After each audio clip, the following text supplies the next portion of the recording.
1978 में भारत सरकार ने एक कार्यकारी संकल्प के माध्यम से अल्पसंख्यक आयोग की स्थापना करके अल्पसंख्यक समूहों के अधिकारों और हितों की रक्षा के लिए एक महत्वपूर्ण कदम उठाया।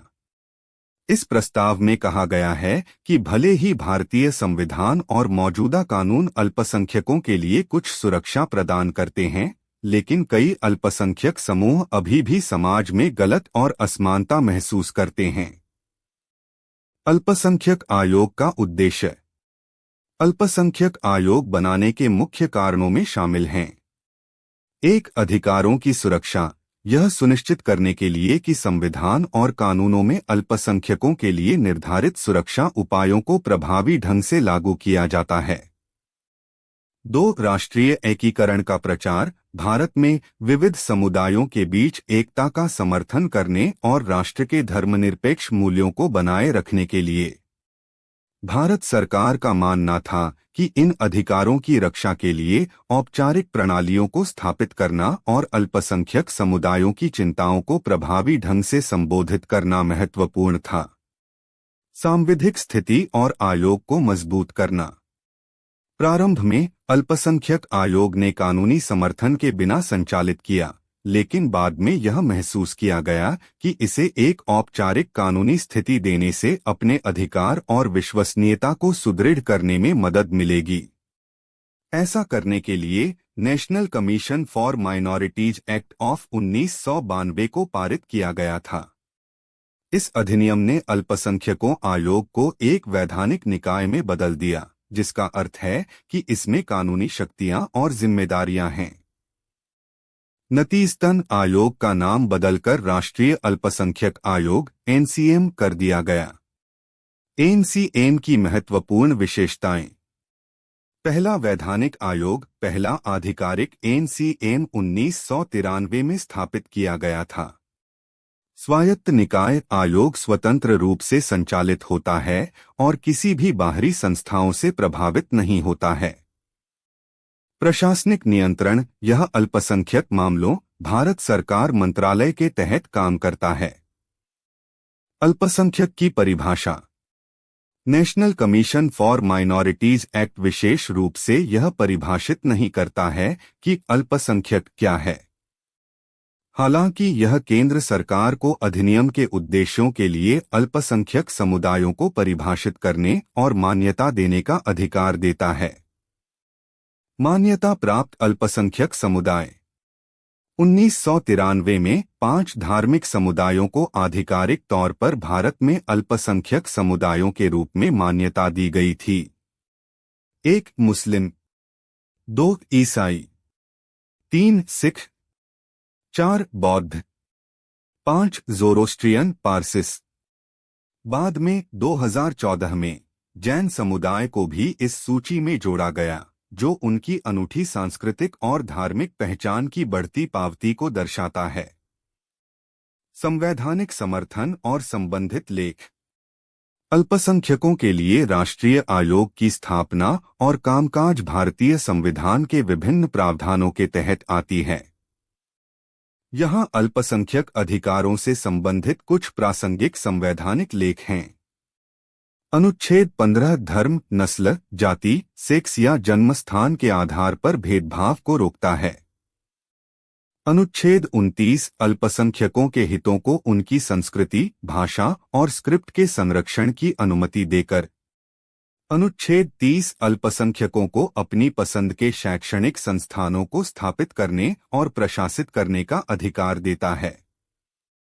सारांश में, राष्ट्रीय अल्पसंख्यक आयोग भारत में अल्पसंख्यक समुदायों के लिए समानता और निष्पक्षता बनाए रखने में महत्वपूर्ण भूमिका निभाता है। यह सुनिश्चित करता है कि उनके अधिकार और हित संविधान और विभिन्न कानूनों के अनुसार संरक्षित हैं। इस आयोग की स्थापना देश की समावेशिता और सामाजिक न्याय के लिए प्रतिबद्धता पर प्रकाश डालती है। आयोग की रचना। आयोग एक महत्वपूर्ण समूह है जो कई सदस्यों से बना है, विशेष रूप से एक अध्यक्ष, एक उपाध्यक्ष और 5 अन्य सदस्य। यहाँ इसकी संरचना और कामकाज के बारे में महत्वपूर्ण बिंदु हैं। आयोग के सदस्य। उन्हें कौन नामित करता है? अध्यक्ष और उपाध्यक्ष सहित सदस्यों को भारत की केंद्र सरकार द्वारा चुना जाता है। यह चयन उनके उल्लेखनीय कौशल, गुणों और ईमानदारी पर आधारित है। विविधता की आवश्यकता। चेयरपर्सन सहित कुल 7 सदस्यों में से कम 5 अल्पसंख्यक समुदायों से आना चाहिए। यह नियम यह सुनिश्चित करने के लिए है कि विभिन्न समूहों की आवाजों को सुना और प्रतिनिधित्व किया जाए। सेवा की शर्तें। चेयरपर्सन और सदस्य 3 साल की अवधि की सेवा करते हैं। इस समय के दौरान वे अपने पदों से इस्तीफा दे सकते हैं जब भी वे केंद्र सरकार को इस्तीफा देने का पत्र भेजकर चुनते हैं। भुगतान और शर्तें। वेतन और लाभ। अध्यक्ष और सदस्यों के लिए वेतन, भत्ते और समग्र कार्य स्थितियां केंद्र सरकार द्वारा निर्धारित की जाती हैं, विशेष रूप से अल्पसंख्यक मामलों के मंत्रालय द्वारा। कार्यालय से हटाना। केंद्र सरकार के पास विशिष्ट स्थितियों के तहत अपने कार्यकाल के अंत से पहले किसी सदस्य या अध्यक्ष को अपनी स्थिति से हटाने का अधिकार है। यहाँ ऐसी परिस्थितियां हैं जिनके तहत ऐसा हो सकता है। 1. इंसॉल्वेंसी। यदि किसी सदस्य को एक अवांछित दिवालिया घोषित किया जाता है तो जिसका अर्थ है कि वे अपने ऋण का भुगतान करने में असमर्थ हैं।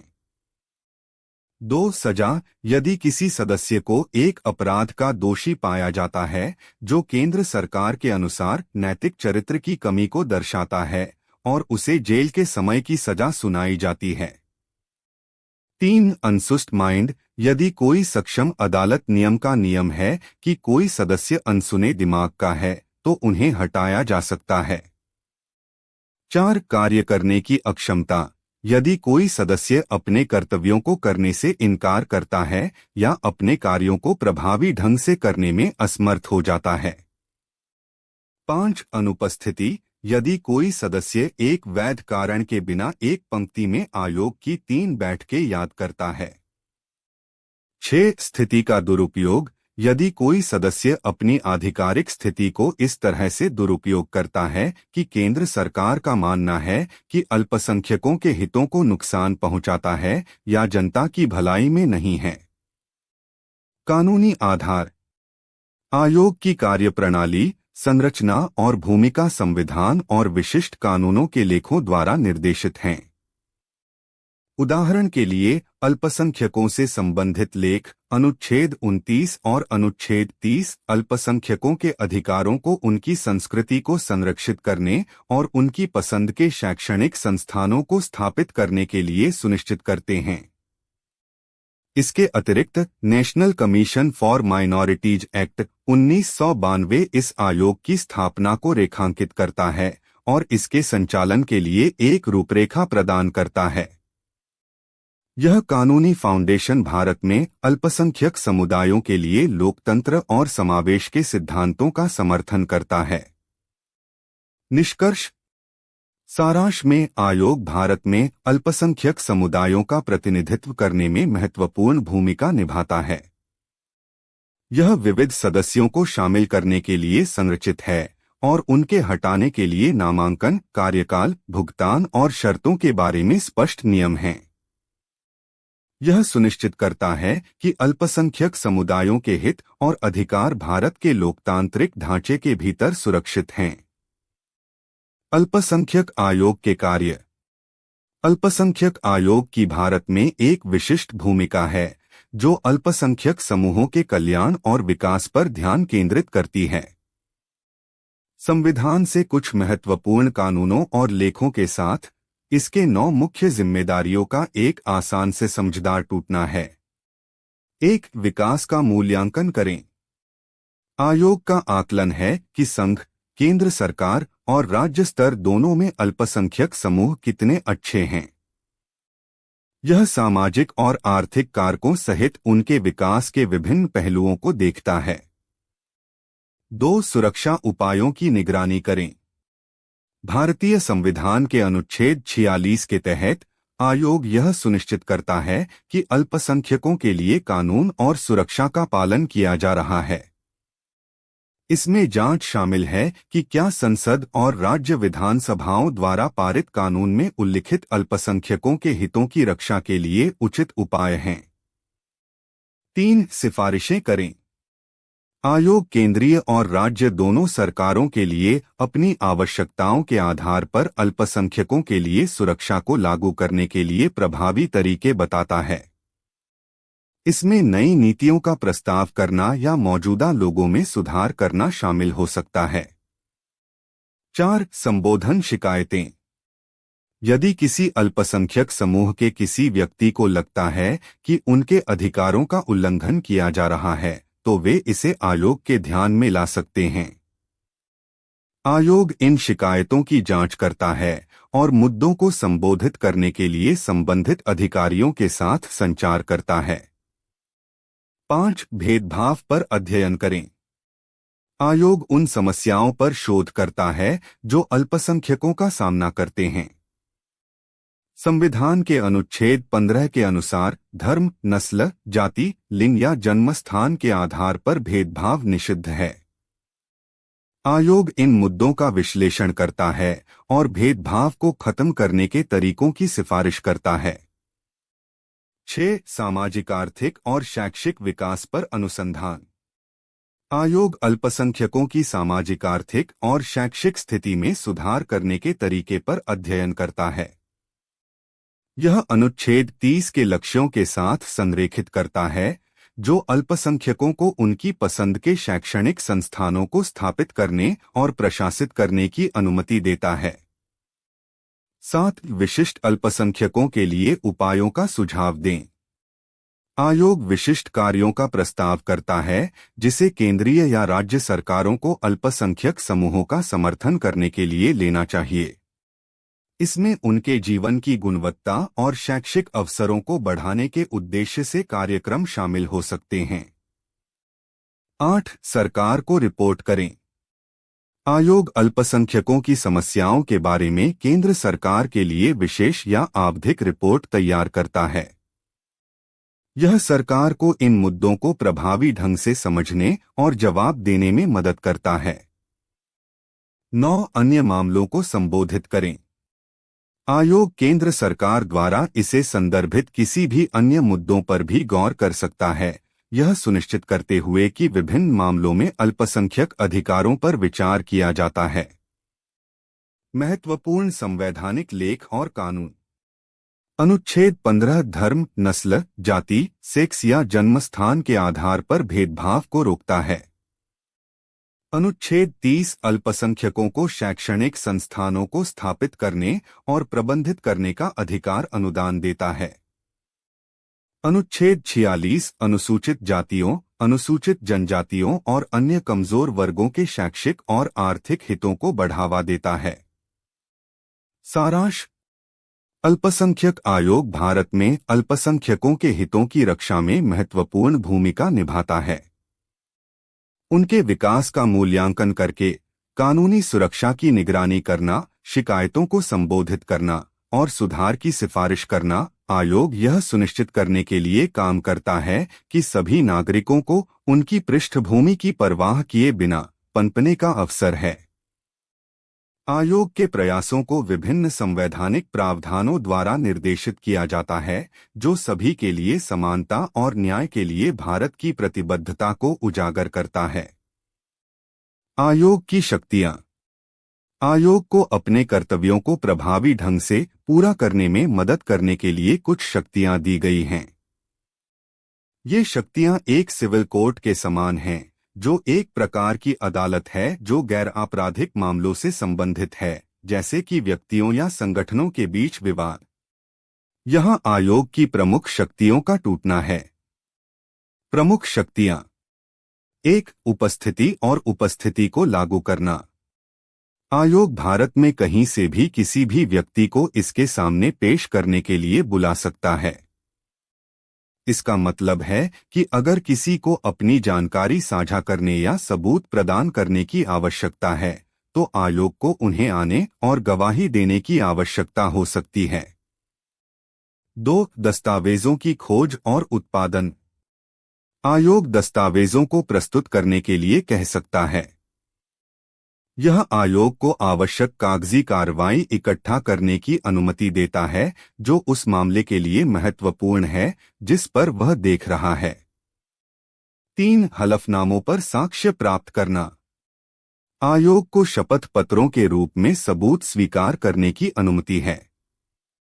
एक हल्फनामा शपथ के तहत बनाया गया एक लिखित बयान है जो यह सुनिश्चित करने में मदद करता है कि प्रदान की गई जानकारी सत्य है। 4 सार्वजनिक रिकॉर्ड की आवश्यकता। आयोग अदालतों या कार्यालयों से किसी भी सार्वजनिक रिकॉर्ड का अनुरोध कर सकता है। इसका मतलब है कि यदि किसी जांच के लिए प्रासंगिक आधिकारिक दस्तावेज या रिकॉर्ड हैं, तो आयोग उन्हें प्राप्त कर सकता है। 5 गवाहों और दस्तावेजों के लिए सम्मन जारी करना। आयोग सम्मन जारी कर सकता है जो औपचारिक आदेश हैं गवाहों को प्रदर्शित करने के लिए और परीक्षा के लिए प्रस्तुत किए जाने वाले दस्तावेजों की आवश्यकता के लिए मजबूर करने के लिए। 6 अतिरिक्त शक्तियां। केंद्र सरकार अन्य शक्तियों को निर्दिष्ट कर सकती है जो आयोग अभ्यास कर सकता है। इसका मतलब है कि सरकार आवश्यक समझे जाने के अनुसार आयोग में अधिक जिम्मेदारियों या क्षमताओं को जोड़ सकती है। प्रासंगिक संवैधानिक लेख और कानून। आयोग की शक्तियां महत्वपूर्ण हैं क्योंकि वे इसके अधिकार क्षेत्र के तहत मामलों में न्याय और पारदर्शिता सुनिश्चित करने में मदद करते हैं। आयोग के दिशानिर्देश और कामकाज अक्सर विभिन्न कानूनों और संवैधानिक लेखों द्वारा शासित होते हैं, जैसे भारतीय संविधान का अनुच्छेद 32। यह लेख नागरिकों को मौलिक अधिकारों के प्रवर्तन के लिए सर्वोच्च न्यायालय से संपर्क करने का अधिकार देता है। आयोग की शक्तियां इन अधिकारों की रक्षा करने में मदद करती हैं। अनुच्छेद 226। यह लेख नागरिकों को उनके कानूनी अधिकारों के प्रवर्तन के लिए उच्च न्यायालयों याचिका करने की अनुमति देता है। सम्मन जारी करने और सबूत इकट्ठा करने के लिए आयोग की क्षमता इस प्रवर्तन में योगदान देती है। The right to information act 2005। यह अधिनियम नागरिकों को सार्वजनिक प्राधिकरणों से जानकारी का अनुरोध करने की अनुमति देकर पारदर्शिता और जवाबदेही का समर्थन करता है। सार्वजनिक रिकॉर्ड की आवश्यकता के लिए आयोग की क्षमता इस अधिनियम के अनुरूप है। The commission of inquiry act 1952। यह अधिनियम उनकी शक्तियों, प्रक्रियाओं और कर्तव्यों को रेखांकित करते हुए जांच के आयोगों के कामकाज के लिए कानूनी ढांचा स्थापित करता है। निष्कर्ष।